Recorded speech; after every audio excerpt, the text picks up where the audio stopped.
Hello, my friends. We have four big stories today. We're going to talk first about what's happening in Kursk and then what's happening on the front line, and then we'll go back to Kursk, but that's only two big stories. The third one, we're going to be looking at what's happening in Belarus. Believe it or not, there's something there, and it looks bad, but it's really not, and I'll explain how. And then finally, we'll look how the nature of warfare is actually changing in a thread from the ISW. So let's look at this. Putin pulls units out of Ukraine to defend Russia, Kyiv says. Okay, but where did they pull them from?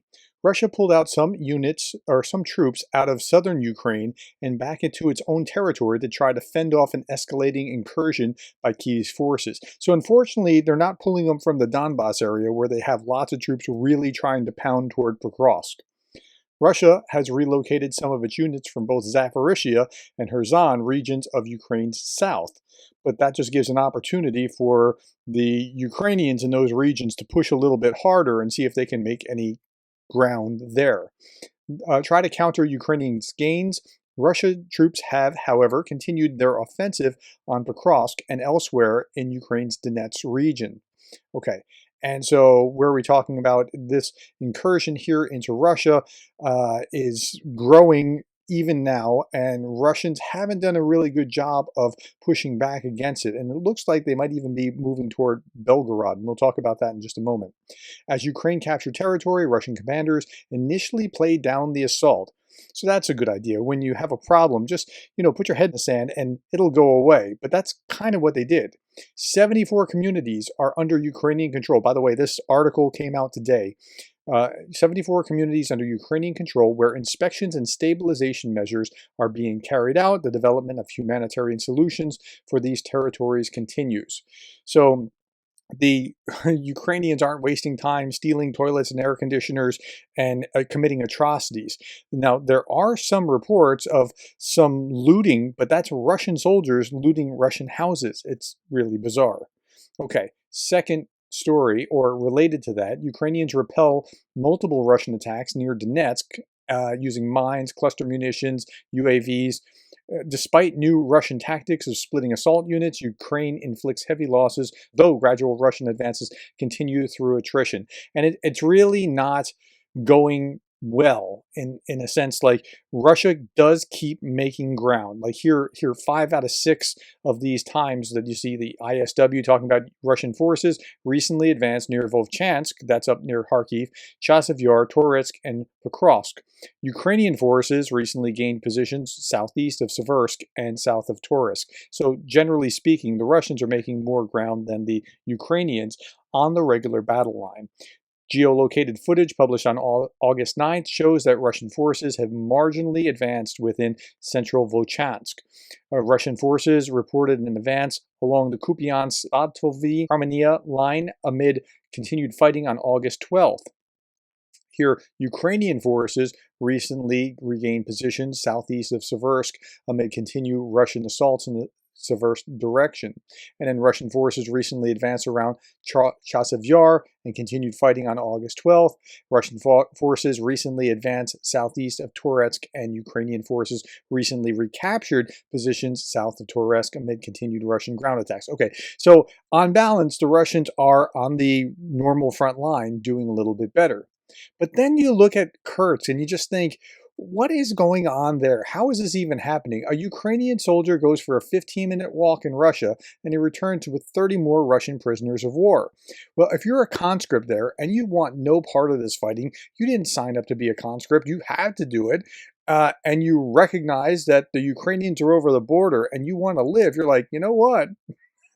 Okay, so that's part of what's going on because these aren't battle-hardened troops. Belgorod is under attack. The AFU is preparing to flank. Okay, the situation in Kursk region has sharply escalated. Ukraine's armed forces are continuing their offensive. The operation may, and I stress may from this article, may expand to Belgorod region. Now, once they get down there, they're going to start getting toward more battle-hardened troops, and so that might change the nature of the battle. According to him, Ukrainian troops are blocking logistics, creating serious obstacles for Russian forces. The AFU can hover over Belgorod, creating threats and blocking key supply routes. Okay, so that could be happening and could be happening soon. Okay, So those were first two stories, what's going on the line, what's going on in Kursk. Now, let's look at Belarus. It is very chummy with Russia. So I've actually been to Belarus. It's kind of an odd feeling being inside the country. But they're transferring military equipment from its active units to Russia at Moscow's request. Russia asked Belarus for this equipment after the events in Kursk region, as Kursk is facing a severe shortage of weapons in this and other areas. Okay, so that's bad news, right? Not exactly. It is in a short term, but it isn't in a long term because it's reducing Belarusian capacity in order to be an actual threat on the Ukrainian border. And so this happened some time ago that they gave a bunch of tanks to Russia. And so it reduced their ability to threaten, like, come over the. So, and again, Lukashenko, the president of Belarus, put a bunch of troops on the border, and you could almost ignore and just put grandpa there and leave it at that because you don't really need to defend against something that's not a threat. And so they're making it so that it's very unlikely that Belarus will ever become a real threat because they're giving all their material away to Russia. Okay, so in the short run, that's bad, but in the long run, it's actually kind of better. Okay, the war in Ukraine. This is the ISW, the Institute for the Study of War. The war in Ukraine is transforming the character of war in ways that will affect future wars. Now, this is really interesting as well because it's helping us understand what's really going on in the war and why.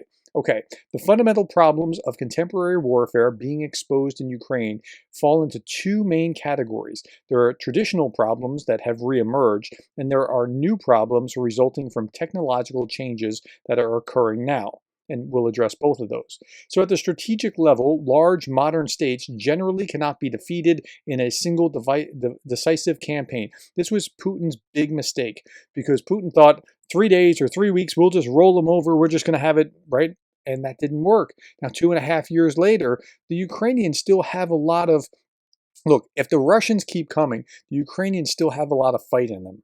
And they can still devastate Russia in the process.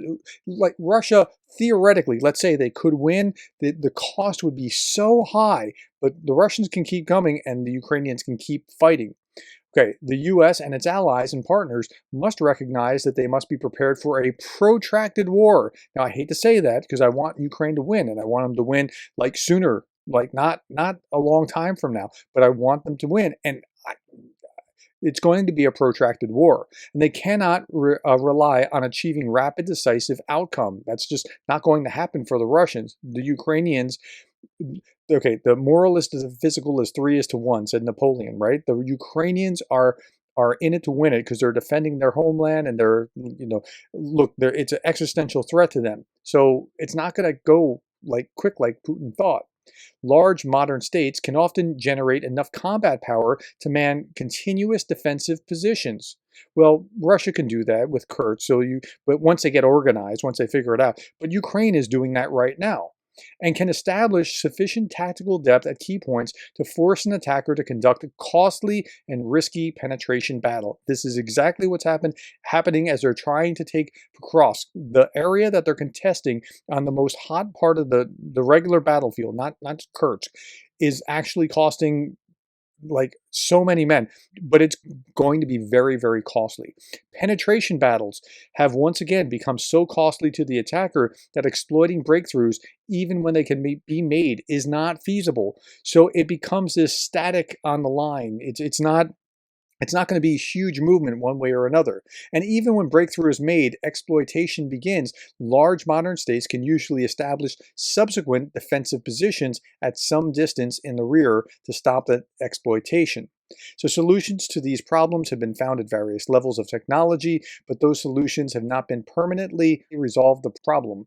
Okay, so when we're talking about penetration battles, now what we're talking about here is positional war. It is characterized by relatively static front lines and regular combat that produces little movement. That's where we are in Ukraine right now. Okay, new problems. Integration of new technologies with traditional weapons systems is the primary factor that has given renewed prominence to the problems above and transformed the war in Ukraine into a positional conflict. The war in Ukraine has seen the most advanced use of offensive and defensive electronic warfare in history, as well as the most extensive use of unmanned systems integrated with ground-based fires and attack drones. That's just where we are right now. Pervasive reconnaissance drones have made the battlefield nearly transparent. Each side can see what the other side is doing and target them fairly effectively.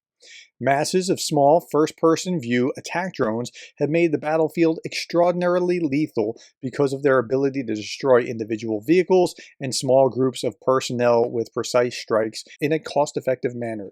The cost-effective is astounding. You can have a FPV drone that destroys a $2 million tank. The return on investment is just astronomical there. The integration of all these systems into the Tactical Response Strike Complex, that's what they're calling this, is the main factor currently driving the positional character of the war. So if you hear this term Tactical Reconnaissance Strike Complex, that is how they're framing what is happening in Ukraine. Now, what's interesting is that Russia dwarfs Ukraine on the map. I mean, if you just look at the size of Ukraine relative to Russia, you would think like they don't have a chance.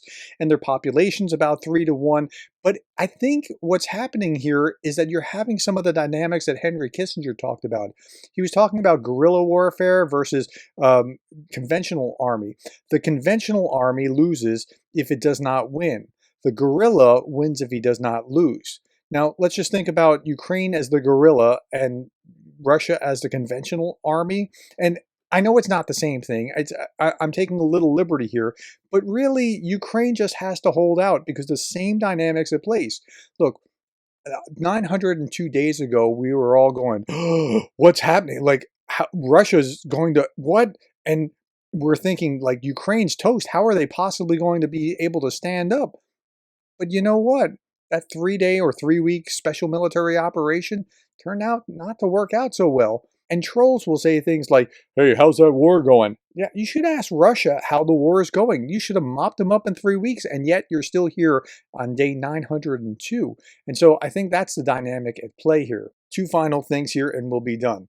The situation in the villages in the Kursk Oblast is terrifying. People are deprived of electricity and running water. Windows in houses are broken. People are lying in ditches and mud. Moreover, everyone is wondering what will happen when hostilities begin because the Ukrainian army should arrive here within a week. Okay, if you haven't gotten it so far, just keep thinking about it. You'll get it pretty soon. And then I like this. Sir, the Ukrainians want to talk to you. Forward the call to my office. They're waiting in the hall downstairs. Okay, my friends, that's all that I have. Thank you for the likes, the shares, the subscribes, the coffees. Thank you for being the kind of person that cares about Ukraine.